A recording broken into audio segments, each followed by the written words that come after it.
Welcome back to John Bound Politics on DailyNewsCollective.com. Please subscribe to the John Bound Politics YouTube site while you still can, and be sure to check Daily News Collective for breaking news worldwide. Well, it's easy to see for anyone with half a brain that the Democrats are going full bore on their push to cancel the entire Republican Party. Marjorie Taylor Greene is just the best example they could come up with to continue their vilification of Americans that ask questions they don't like. Because a lot of those questions are about them, the all-knowing, holier-than-thou, bleeding hearts of the Democratic Party, our emperors, our masters. There were, of course, 11 shell-shocked Republicans that voted to remove Greene from her committee position on the House Education and Labor Committee, with the final tally of 230 yeas to 199 nays. And while a minority out there thrive on the hall-monitor government is your daddy culture, the rest of us that have a sense of integrity and individualism are left shaking our heads. It isn't so much Greene's loss of her position, it's the optics of the entire circus. The left complained that Greene was clearly making overt threats of violence towards other members. And from the display we just witnessed from AOC, for most people it goes in one ear and out the other. Because to most people, judging by the social media post that Hoyer decided to turn into a giant billboard and show off to the other country club snobs in the House, Greene just appears to look like Snake Plissken or Cobra, flaunting her Second Amendment rights in front of the squad, who are going to do everything they can to take those rights away from you. And a lot of the claims got spun into half-truths. For example, they claim that Greene had said on social media that Jewish lasers from space, no, not a B-movie, had caused the wildfires in California. Outraged that she was anti-Semitic when she actually never explicitly said Jewish lasers.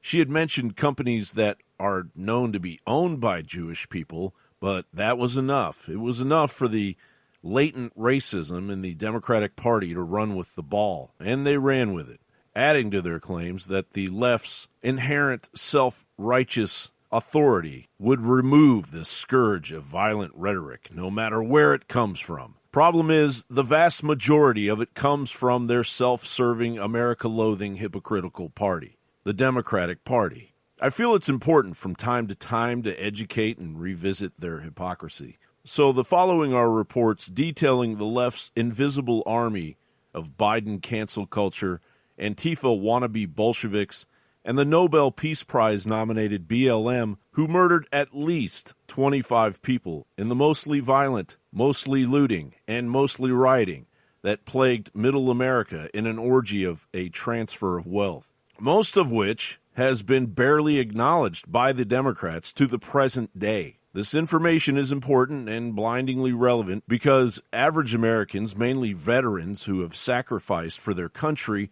are now being labeled domestic violent extremists by the left. Another report will educate you and like minds you share this with on the creeping cancer of radicalized Marxism in American universities, which has been there for decades. I hope that you find a nugget of truth from these reports, as they are cannonballs of liberty when it comes to the left's narrative. They are selling to the zombies being spoon-fed their authoritarian socialism.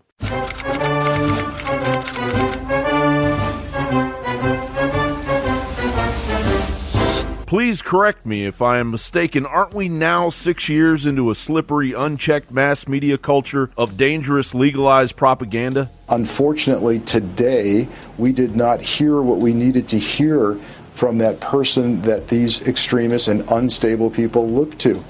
The president said that we will fly our flags at half-mast until August 8th. That's 8/8. Now, I'm not going to imply that he did this deliberately, but I am using it as an example of the ignorance of the adversary that's being demonstrated by the White House. The numbers 8/8 are very significant in neo-Nazi and white supremacy movement. Why? Because the letter H is the 8th letter of the alphabet, and to them, the numbers 8/8 together stand for Heil Hitler. These people feel that they are the foot soldiers and executors of what the disenfranchisement that the white race is feeling, and Donald Trump is giving them subliminal orders in their head. He ramped it up again to the invasion, the warning people of the caravan, and words like infestation. What do you do with an infestation? With an infestation, the conclusion is to attempt an extermination. President Obama used the power of the presidency to try to pass comprehensive immigration reform with the Latino community, Latino leaders at the table. You now have a president, as you said, talking about exterminating Latinos. This isn't MSNBC, Tucker. This is MSNFO-Wars. Alex Jones is watching that and saying, boy, even to me, that sounds a little bit crazy. Wasn't it the Democrat savior President Obama's bright idea that in January of 2013, Obama signed the 2013 NDAA, which contained a distracting clause allowing the indefinite detention of U.S. citizens without trial, and then slyly signed H.R. 4310, which was mundanely titled the Smith-Mundt Modernization Act of 2012, legalizing propaganda, as was reported by legendary journalist Michael Hastings at the time? And weren't there two recent mass shootings that were immediately hijacked by Democrats within minutes of each event as a platform to demonize the President of the United States before he could officially react to America? He's described human beings as an infestation, which you or I might describe cockroaches or termites, but not human beings. He asserted that immigrants would, quote, carve you up with a knife.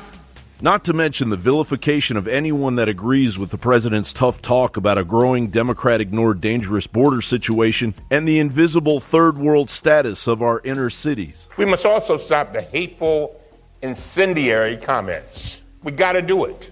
I'm just reminded of a conversation that I had with my 10-year-old niece this weekend. She said, Uncle Elijah, 10 years old now, Uncle Elijah, are they going to put us in cages? Are they going to put us in cages? Did it seem a bit hyper-real that after America witnessed two blatant socialist Democrat debate circuses, that the tragedy that followed in El Paso was aggressively utilized to promote division by Democrats, even though the now questionable manifesto of the shooter, who was the son of a nefarious John of God cult member, alludes to leftist ideology? And weren't the ignored eyewitness accounts in El Paso of numerous shooters quickly converted into a controlled narrative by liberal media? We heard the shooting. That's when my mom, and she saw the three men running. That's when she told us to drop to the floor. And then you just started heading back? Just started heading to the emergency. So you heard you guys heard multiple shooters? Yes. A liberal Chinese-owned Hollywood is now making movies catered to leftist extremist ideology where Trump supporters are rounded up on private land and hunted by elite liberals? We pay for everything, so this country belongs to us. It's just business. Hunting human beings for sport. They're not human beings. And what was with the drawn-out reporting of no apparent motive in the Dayton incident? Yet the Dayton shooter was clearly a psychopathic, radicalized Elizabeth Warren-supporting satanic Antifa grindcore musician who would have easily been mind control bait for movies like The Hunt that recently had to be scaled back due to its obvious triggering influence on liberal cowards that shoot into crowds of innocent people. Every year, a bunch of elites kidnap normal folk like us. We're being hunted. How many more of these psychos are out there right now anyway? You would know better than me. They're your friends after all. Aren't they Democrats? The United States didn't inherit slavery from anybody. We created it. It got created by the Virginia General Assembly and the legislatures of other states. It got created by the court systems in colonial America and since that enforced fugitive slave laws. We created it. And we created it and maintained it over centuries. The corporocratic neoliberals, self-serving Democrats, New World Order, United Nations, and Hollywood's white guilt celebrity cult-backed Black Lives Matter movement is eating its own tail. The United Nations, which ludicrously allowed Saudi Arabia to head a Human Rights Council panel and elected Saudi Arabia to the Commission on the Status of Women, had to recently remove a tweet where they condemned Attorney General Barr for labeling Antifa as domestic terrorists. But while the attention to chaos falls on the loosely based trust fund babies of pro-globalists known as Antifa. Black Lives Matter is wreaking havoc as their very message of solidarity to protect the black community from violent police brutality hypocritically ignores the biggest threat to their own safety, themselves. Oh, don't touch me. Don't touch me. Don't touch me.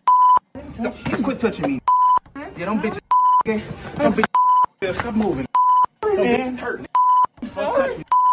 It's just a wheel that's revolving, as FBI crime statistics reveal that roughly 90% of violence against black folks are other black folks. Of course, the same can be said for white-on-white violence and Hispanic-on-Hispanic violence, etc., but the neoliberal left is stoking a fire that can only reach dangerous, carefully strategized proportions. As a black man is shot and killed in the no-go police autonomous zone known as CHOP, new police body cam video shows the moment officers responded to Seattle's so-called CHOP, or the Capitol Hill Organized Protest Zone. Police say 2 people were shot and 1 was killed. Gunfire breaks out across the spectrum of United Nations Strong Cities networks. At least 9 people were shot, 1 of them critically injured. Here is Chief Kenton Buckner from the Syracuse Police Department. Our officers were on scene for a stolen car report. While on scene, they encountered several hundred individuals that began running towards officers, saying that individuals were shooting from the crowd. It is important to note that our officers did not hear shots fired while they were on scene. Obviously, something had occurred prior to their arrival. While Chicago, the barometer of gang-banging doom, saw the most violent weekend in modern history. We heard 6 shots, probably 6 to 8 shots going off. And at the time, when the shots rang, we came outside, didn't see anything. Someone inside a blue Honda opened fire on the man's car, and he drove himself to the hospital. Police say he suffered a graze wound to the abdomen but refused treatment. His 3-year-old son was shot in the back and pronounced dead. Prior to what is now escalating into modified gang-banging turf warfare, of greater concern was the widespread looting of gun stores across the country, and now those guns are lighting up the streets. Many black leaders are condemning the hypocrisy, while the left supports radicals like Professor Frimpong, who are normalizing hatred and fomenting race war. The online comments and videos of UGA teacher's assistant Irami Osei Frimpong are spreading rapidly. Osei Frimpong, who calls himself the funky academic online, recently commented on Facebook, "Some white people may have to die for black communities to be made whole, and fighting white people is a skill." Some white people may have to die. You stick with that? Yeah, I'm confused on why that's so controversial. Inflammatory comments allowed to essentially yell fire in a crowded theater where the feature presentation is an old screenplay written by the Weather Underground starring Black Lives Matter, Antifa, the Open Society, the United Nations, and the communist takeover of the United States. Trump's not ever going to become president, right? Right? And you replied, no? No, he's not. We'll stop it. That text was written late at night in shorthand. I don't care when it was written. I don't care whether it was longhand, cursive. FBI weasel Peter Strzok recently blurted out, "I'm concerned. The things that I have heard the Attorney General say, some of the actions of the Department of Justice, unfolding or rolling back the prosecution of General Michael Flynn, the sentencing of Roger Stone, give me great concern." You won't hear this sycophantic Trump derangement syndrome sufferer praise Attorney General Barr, no matter what he does, even if Barr is dealing with an American war zone in Chicago. The increase in violence that has plagued Chicago and other cities is what prompted the department to launch Operation Legend 2 months ago in Kansas City, Missouri. The operation is named for Legend Taliaferro, a 4-year-old Kansas City boy shot and killed while asleep in his bed. The purpose of the operation is to make clear that his life mattered, his name should be remembered, and other innocent victims like him, including the 8-year-old girl killed in Chicago on Labor Day, should not suffer such senseless deaths. Police canvass yet another crime scene and try to find the person responsible for killing another one of Chicago's children, while another family figures out how to mourn a little girl. Over the past 2 months, federal agents involved in Operation Legend have made more than 2,500 arrests, many for violent crimes, including homicide and sexual assault. Bringing federal charges is significant because defendants arrested for violent crimes are often detained before trial, unlike state defendants who are too often released. In addition, federal defendants will face serious sentences if convicted, with a real possibility of long-term imprisonment at the Bureau of Prisons facility out of state.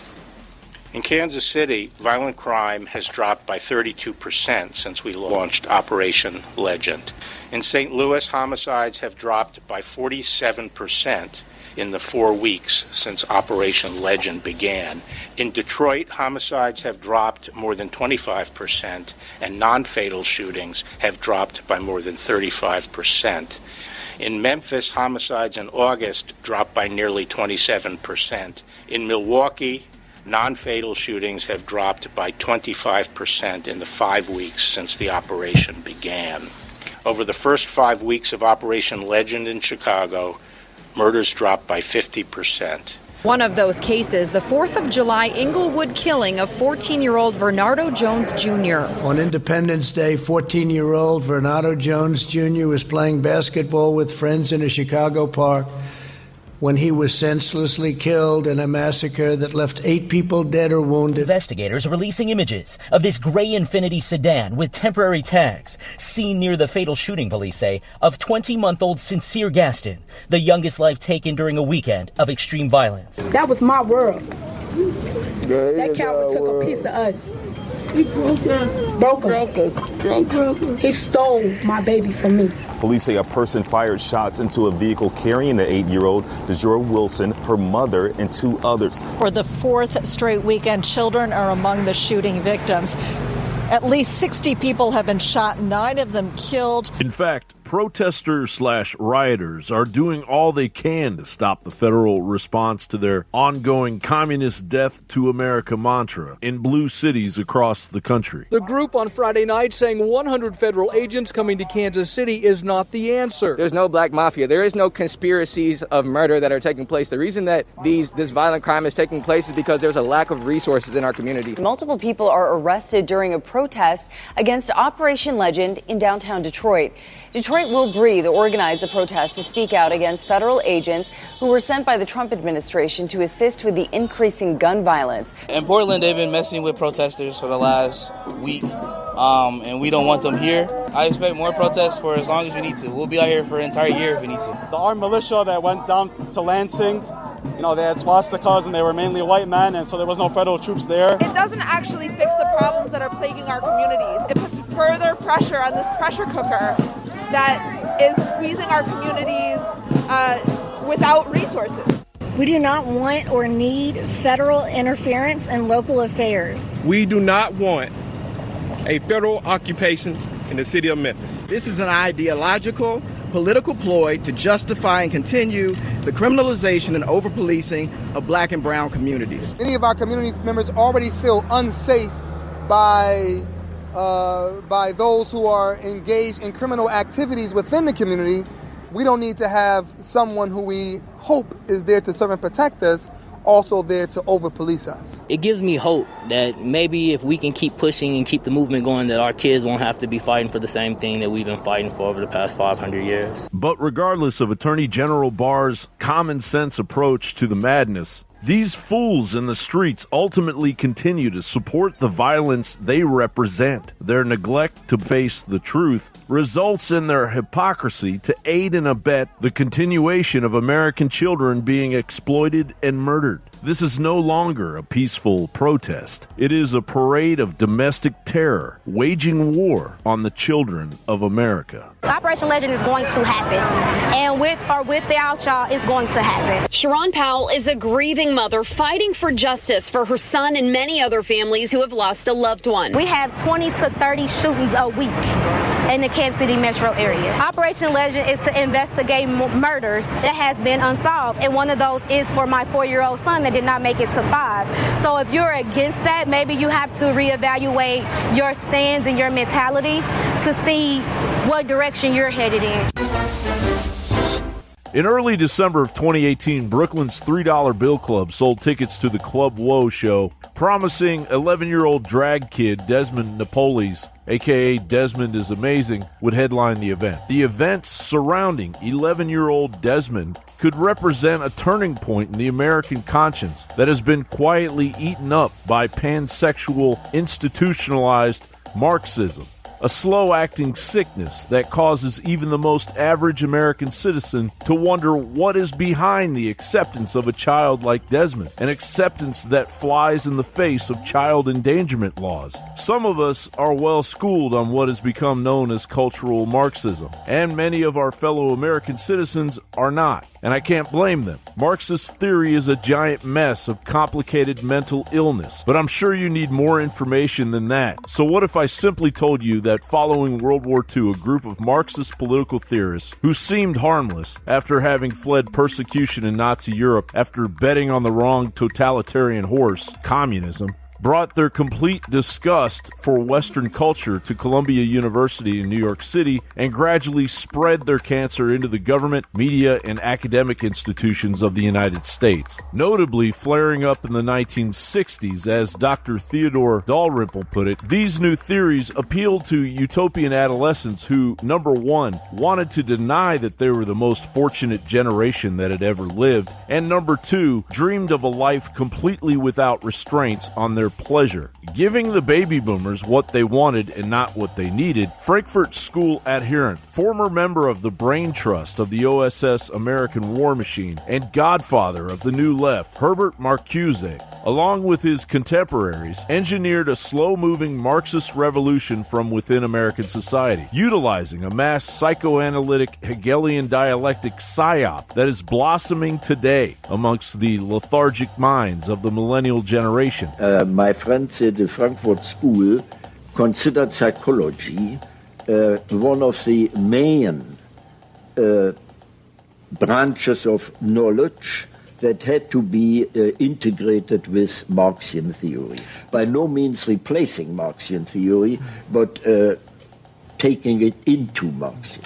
A synthesizing technique known as repressive tolerance. Thankfully, in the interest of time, Marcuse simplified the definition of repressive tolerance, saying repressive tolerance is intolerance against movements from the right and toleration of movements from the left. Repressive tolerance is achieved by arming the thoughts of emotional, rationally vacant liberals with the potent weapon of critical theory, a hive mentality that produces a catharsis for the self-loathing types of our society when confronting the social, historical, and ideological forces gluing the structures of a society together. One of the most effective objectives that can crater a moral society is the evil debasement of children, and lo and behold, the Frankfurt School pushed that objective wholeheartedly. It is the third objective on an 11-point plan of recommendations to take down America, published by The Nation as follows. Number 1,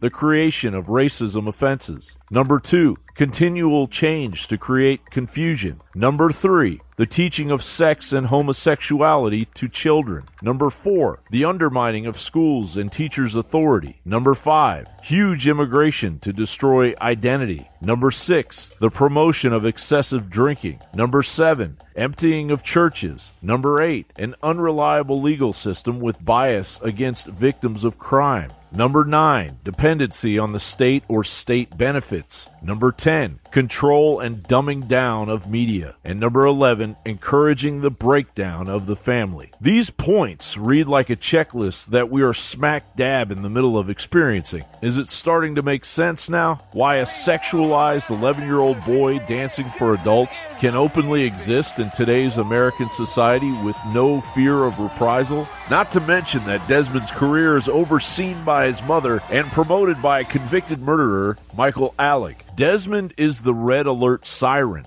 blaring in your face, forcing us all to come to terms with the fact that the Marxist tactics of the left are succeeding. And any criticism of Desmond's situation is suspicious in this politically correct gulag where the left, not the Bill of Rights, now makes the rules. And they can easily do this, knowing full well they are backed up by the Marxist globalist construct occupying Hollywood, Silicon Valley, the mainstream media, and the U.S. government. The solution, America? Fearlessly and relentlessly exercise your freedom of speech until this new left realizes which country they are pointlessly shouting in. If the troops occupying Washington, D.C. haven't been sent home after the imaginary threat persisting on Inauguration Day, will they ever be sent home? What is the specific threat? What group? What's the size of it? What are its capabilities that requires us to have more soldiers sitting in a few square blocks on our Capitol than we have in all of Iraq and Afghanistan combined? We will probably need a supplemental for more security for members when the enemy is within the House of Representatives.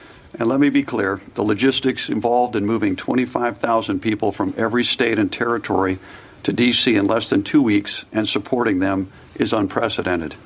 General, 12 Guard soldiers were removed right before the inaugural, I guess 2 for incendiary comments, 10 others also removed. Did that have to do with extremism? And have you had to remove anyone else since then for whatever reason? Yeah, 25,000 plus guardsmen here. The FBI said that 12, didn't tell us why, just said that 12 were questionable, and we're not taking any chances. We're not accepting any risk. We sent those guardsmen back to their home state.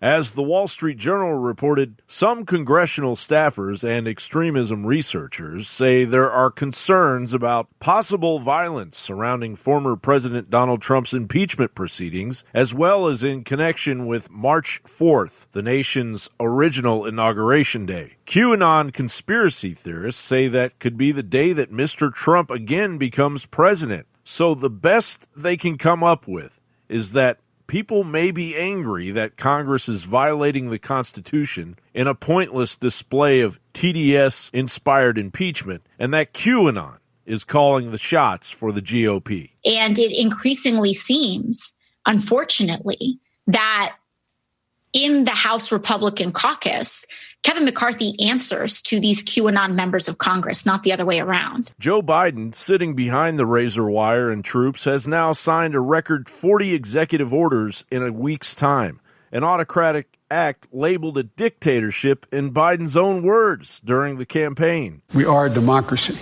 Some of my Republican friends and some of my Democratic friends even occasionally say, well, if you can't get the votes by executive order, you're going to do something. Things you can't do by executive order unless you're a dictator. We're a democracy. We need consensus. Biden has also proceeded over a stock market rigged in favor of hedge fund billionaires tied to his Treasury Secretary, Janet Yellen. Yeah, so she received $810,000 from Citadel for past speaking gigs. And Citadel infused Melvin Capital Management with billions when they got hammered for their GameStop shorts. So this raises the question, should Janet Yellen, as Treasury Secretary, recuse herself from advising the Biden administration on what to do about GameStop? And destroyed 70,000 jobs, a presidential record in his first day in office. Not to mention, he has opened the borders for tens of thousands of COVID migrants to spread into the United States during what he has described as the darkest days of the pandemic. And here's the simple truth. Our darkest days in the battle against COVID are ahead of us. not behind us. Meanwhile, Biden's friends and family are licking their chops over further sweetheart foreign nepotism deals. There's another report, by the way, that Hunter Biden was, apparently he was supposed to give up all his ownership in these Chinese companies, but a report came out yesterday that the city still apparently has his 10% stake in BHR, that private equity firm in China. Of course, we can't talk about this on social media because you will be labeled, you will be attacked because you're talking about a truthful story. At this rate, Biden will be known globally as the first dictator the United States has ever seen. Thanks for tuning into John Bound Politics. Please subscribe if you haven't already at dailynewscollective.com. It is our mission to bring you some semblance of truth in this crumbling once great republic that is spiraling into a corporocratic monoculture on the verge of disaster. Of course, you can find us at dailynewscollective.com, John Bound Reports on rumble.com, John Bound Politics on YouTube while it's still there, Bound Reports on band.video, and as always, a big thank you to hcuniversalnetwork.com. Good night, America, wherever you are.